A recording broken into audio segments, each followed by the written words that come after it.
The behavior behind the palace walls is totally shocking, but not surprising to those of us who have been paying attention to it.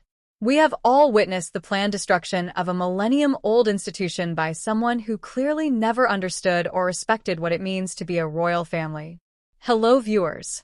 Welcome to Royal Revelations. Please don't forget to subscribe and click the notifications bell so you'll get any news about the British royal family. So imagine working in a palace that specializes in serving the monarchy and pinching yourself every morning to go to work because your job is literally a dream come true. Then this actress comes from a cable TV show and suddenly everything changes, but not in a good way. You know what I'm really upset about? It's sheer audacity to say that it's not my job to pamper people. Think about that for a second. This is coming from someone who wanted all the privileges of royalty, but didn't want the responsibilities of royalty. The same person who couldn't stand being second to our beloved Princess of Wales, Catherine, who, by the way, hasn't had a single complaint from anyone about the treatment of staff in all these years. About Catherine, let's compare how she joined the royal family. She learned over time to respect the institution. She worked with her staff, not against them. She understood that these dedicated professionals collectively had centuries of experience with royal protocol and tradition. But no, our Hollywood princess wannabe knew better than anyone, right? What's really heartbreaking is how this has affected our dear Prince Harry.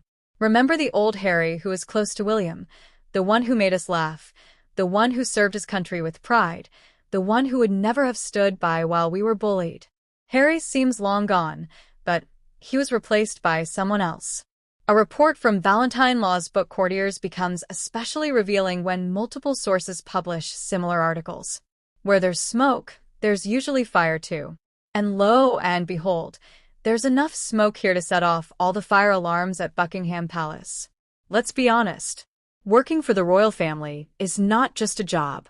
These people dedicate their lives to serving the monarchy and often accept lower salaries than they could receive in the private sector. Because they believe in the system, they don't expect to be pampered. They expect basic respect and dignity as human beings. And this line about a calculated smear campaign, please, is straight out of the Sussex playbook. Always playing the victim. Always distracting and never taking responsibility. It's exactly what we've seen so many times. Whether it was the infamous Oprah interview or this Netflix documentary that tried to rewrite history, what the real meaning of what baffles me is what the Sussex squad did to our beloved Duchess of Cambridge while she recovered from surgery and showed grace and dignity in her privacy. Make sure you make headlines to stay relevant. The contrast couldn't be stronger. Remember when news of the bullying allegations first broke and the palace took the unprecedented step of announcing an investigation? Think about it. The palace is typically following the incident. The never complain, never explain policy felt this was serious enough to merit public recognition. It speaks volumes. Let's talk about the senior advisor who gave her a vote of confidence. Can you imagine having to explain to a grown woman that treating people with basic respect is part of the job? It's like explaining to a surgeon that it's important to wash your hands before surgery. It's so simple. What really bothers me is what effect this has had on the entire institution. The royal family has always been proud of it, and has always been proud of being a good employer. People have been serving the royal family for decades, for generations. Some families have been serving the royal family for over 100 years. Then this person comes along, and within 2 years has managed to create such a toxic environment that people are leaving in tears. You know what's interesting?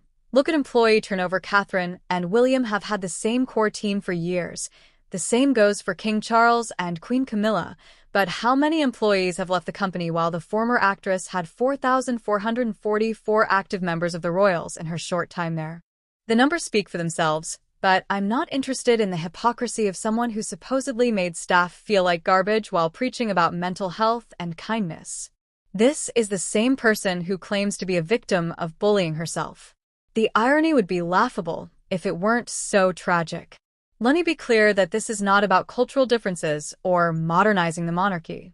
Catherine would modernize the monarchy. Queen Camilla would modernize the monarchy. They do it with respect and understanding and grace. What we saw from the other side was an attempt to target the Hollywood monarchy in order to turn it into some kind of reality show platform. The saddest thing about this year is watching Harry, The man who once said William was the only one he could trust and would be there for his brother no matter what, is now standing by and watching all of this.